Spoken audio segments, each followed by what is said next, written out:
Hey, good morning, good afternoon, good evening, author, leadership, and team development speaker Joe Woodley, and this is another Key Moments for Faith. Thank you so much for joining me on today's episode. Before we go any further, make sure you click on the subscription box down at the bottom of the screen. Subscribe to this channel. Like this video, like other videos on this channel. Share with your friends, your family, your neighbors, the guy down the street, around the corner, and even your enemies. And they may just happen to become your friend. Also, take a look in the description box where you're certainly sure to find something to help you on this journey we call faith, including my book, You Were Born to Win. So suck it up, Buttercup. It is indeed the essential guide to turning whiners into winners and losers into leaders and to return home wounded warriors. The church is you, as well as no generals in the house, faith, facts, and fatherhood. Hey guys, let's jump into today's topic. Today I want to talk to you about shining a light on fear. Shining a light on fear. Now, I've talked about fear in other videos before.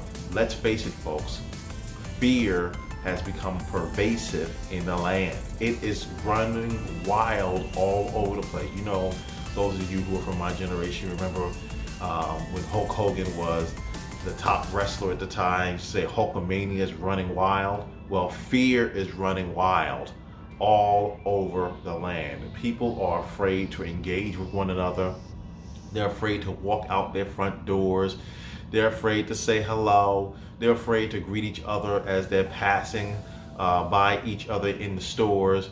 They're afraid to go to church. They're afraid to go to the grocery store. They're afraid to walk down the street by themselves with no one else around, but they're wearing a mask. They're afraid of just about any and everything. They are so afraid that they're giving up their constitutional rights.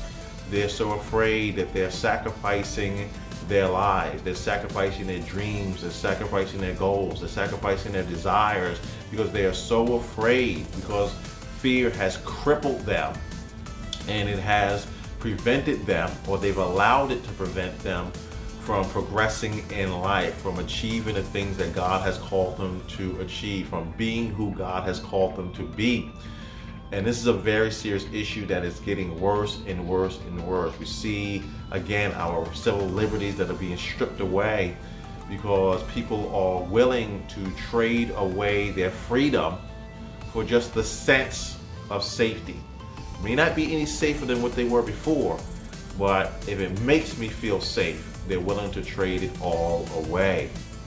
Fear will make you think irrationally and make decisions that are unconscionable and, quite frankly, dangerous. Fear will make you see things that are not really there. And that's why I say you've got to shine a light, shine the light on fear if you're going to overcome it. When I was a child, I remember, and this incident has happened to almost every single child in the world, so you can place yourself with me. You can imagine yourself in this scenario with me.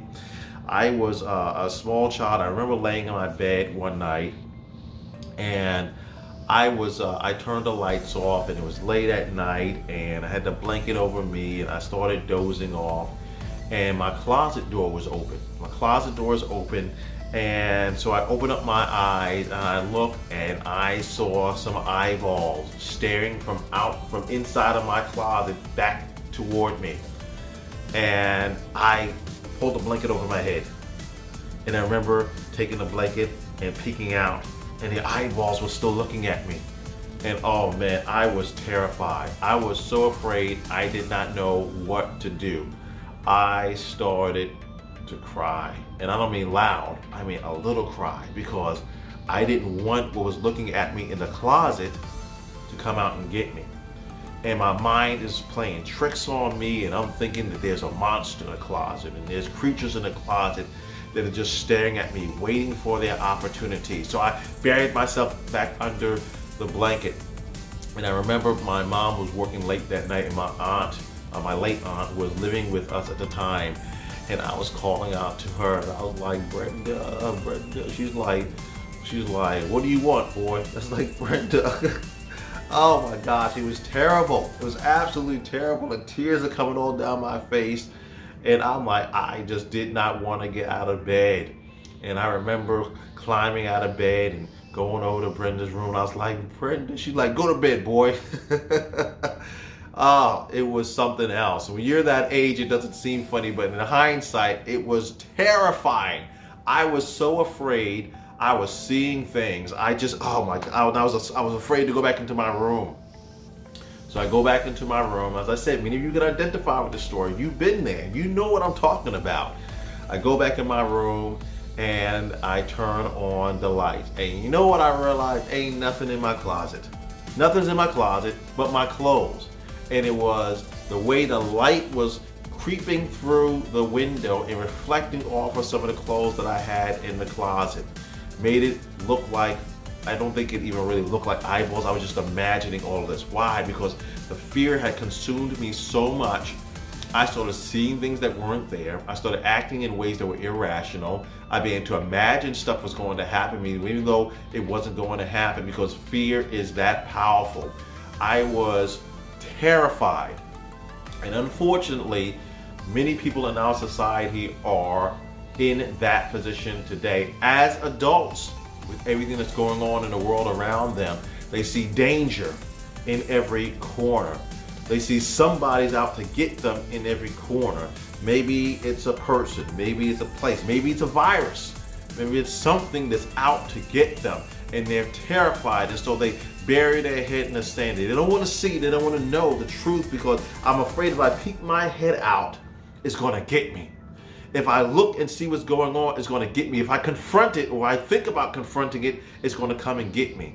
Well, I'm here to tell you guys today, if you want to conquer that fear, if you want to overcome that fear, whatever it is, you need to take the covers off of your head and you need to turn the lights on. And the lights are the Word of God. And you need to speak the Word of God into that situation. You need to stand up to it. You need to confront it. You need to be bold. You need to be brave. You need to be secure in knowing that God has your back. The reason why you are terrified, so terrified, is because you're living in a situation where you've allowed the lights to remain off. You've covered yourself up. You're hiding, and you're afraid. This is a video to encourage you to get in the Word. Stop watching everything that's going on TV, all the fear mongering that's going on, because every single thing that the news is spouting at you these days is all fear, fear, fear. I was watching the news one morning. I had just been in worship, just been in prayer, just been thanking God. And I was like, you know what, I'm going to see what's going on in the world around me. And there were 5 stories straight about COVID. 5 stories in a row about COVID. All it was fear, fear, fear, fear, fear. That's all it was. It was all the terrible things that can happen to you. All the terrible things that are happening in the world. All the terrible things that happen to this person over there or that person over there. It was designed to inspire fear. Why? Because fear can be extremely debilitating, and fear will allow people to take control of you if you let them. And so I'm going to encourage you guys, turn off the news, get in the Word, pray, meditate on the Word, and just start giving God thanks for what's going on in your life. In spite of what it looks like, thank God for your life. Thank God for your strength. Thank God for the ability to think. Thank God for the ability to feel. Exalt Him, glorify Him, do all of those things. Turn the lights on, folks. Turn the lights on. And when you turn the lights on, folks, the fear is just going to fade away. It will be no more. Why? Because you're going to discover that what you thought was in that closet, what you were so afraid of, it can't get you. It can't hurt you. So, guys, I hope you got something out of this. Stand up, turn the lights on, get out from underneath the blanket, stop hiding out, confront what you're fearful of, and know that God has your back. It's time to turn the lights on. God bless each and every one of you. I'm Author, Leadership, and Team Development Speaker Joe Woodley. I look forward to connecting with you here again really, really soon. God bless you.